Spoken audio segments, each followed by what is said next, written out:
8, it says that you should watch everything are just, lovely, good, praiseworthy, that you should feed yourself with the things that are considered righteous, holy, and truth.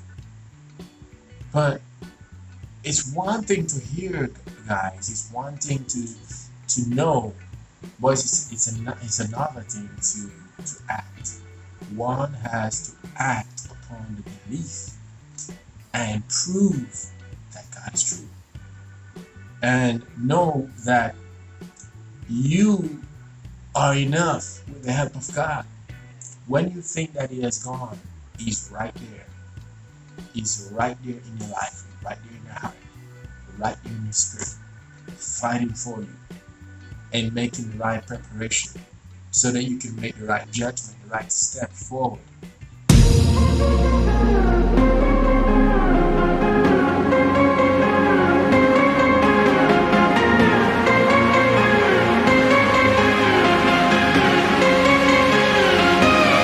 So think about it, guy. Like I said, it has to do with the whole idea of you believing that, you know, being around God's presence is enough, but not understanding what it is all about.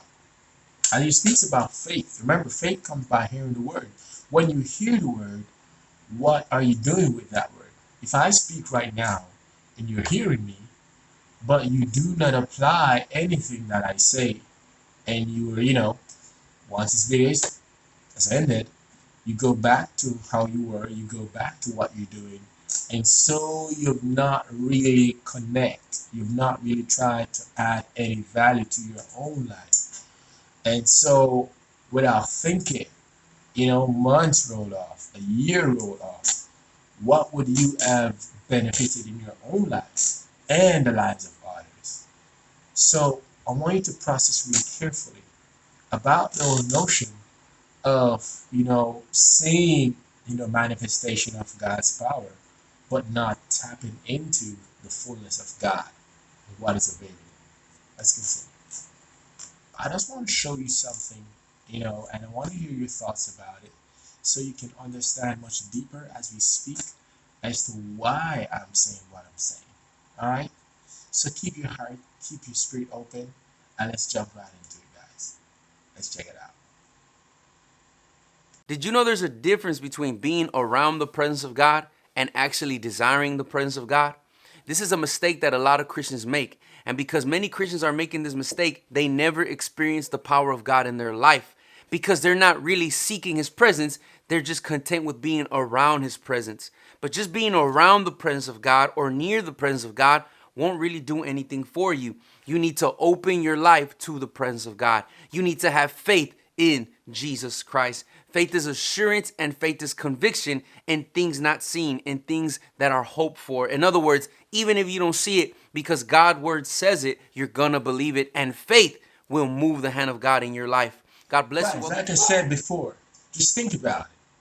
So it's one of the things if someone hears about a report, right? Especially if that report is good, and they say, "Oh my God, I need to be a part of this. I need to get what I getting is good," and so they immediately dive in. They're jumping in, but you turn up on a Saturday or a Sunday, and you're doing, godly things. You're throwing offering. You're taking your family to church, but when you start to go in depth, there's no substance. Speak to your life. So let's talk about this mistake that I don't want you to make and God doesn't want us to make. It's not good enough just to be around His presence, but to invite His presence, to humble ourselves to His presence, to walk by faith. And when you walk by faith, the power of God will move in your life. And I want to read you this story found in the book of Mark, chapter 5, verse 25 through 34.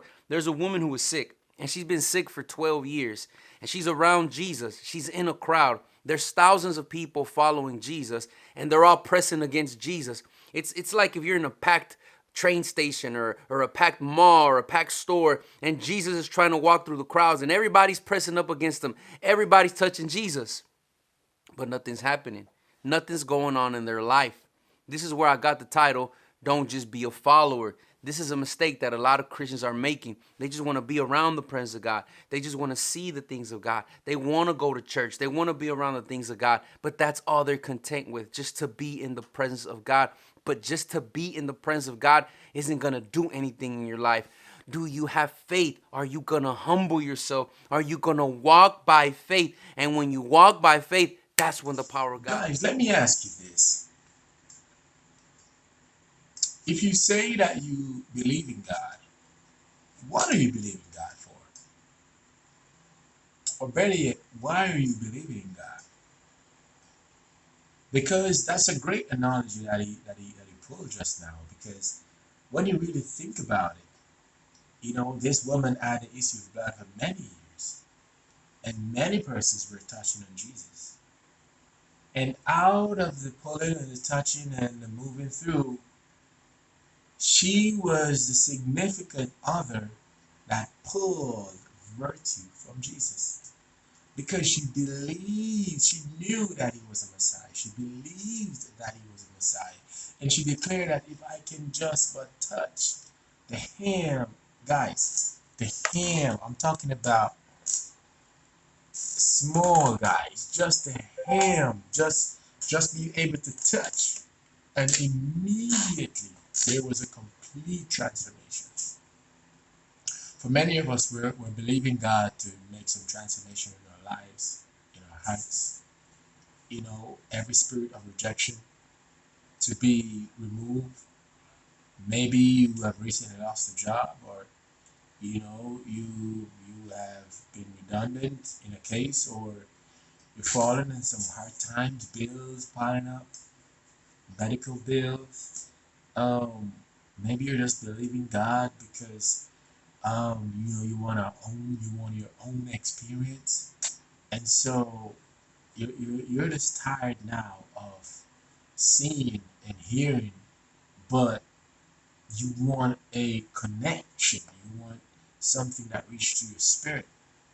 And I'm saying that if you are in that place, you are in the right place. And it's just a matter of time because something significantly continues to manifest in you. But look at this. You may not see it like this, but I can share this with you. The mere fact that you're here, you're seeing, you're hearing, and you're able to respond is an evidence, enough evidence about the goodness of God. And so we live with the notion that if we're not careful, that we own our own lives. We're planning day in advance, a week in advance, a month in advance, not knowing that we do not own our own lives. And so, like what is said here, it's really just stop looking and be fascinated with the things of that is happening around with God. That's good, and you're feeding yourself with godly things that is of good nature, according to Philippians 4:8, it says that you should watch everything are just, lovely, good, praiseworthy, that you should feed yourself with the things that are considered righteous, holy, and truth. But it's one thing to hear, guys. It's one thing to know, but it's another thing to act. One has to act upon the belief and prove that God is true. And know that you are enough with the help of God. When you think that He has gone, He's right there. He's right there in your life, right there in your heart, right there in your spirit, fighting for you and making the right preparation so that you can make the right judgment, the right step forward. But it's for you to believe and to know and not be moved, not be shaken. Ye who believe, you must believe, guys. You must believe with your heart, with your soul, with your mind, that when you come to Him, He is a rewarder who diligently seek Him. God wants a relationship with all of us, not just for us to be religious, but relationship matters. When you and I have a relationship, you know me more, I know you more. And so when you come and you ask of anything, it's much easier to grant it. because we have a connection. But when I don't know you, it makes it even harder because now we have to build trust. So I want to encourage to remove the whole notion of the whole idea of wanting to be around all that we believe is good and not adding to making ourselves a part of that goodness, a part of that solution, and allowing change to affect us internally and externally around us. Guys, please remember, share, remember to like and subscribe.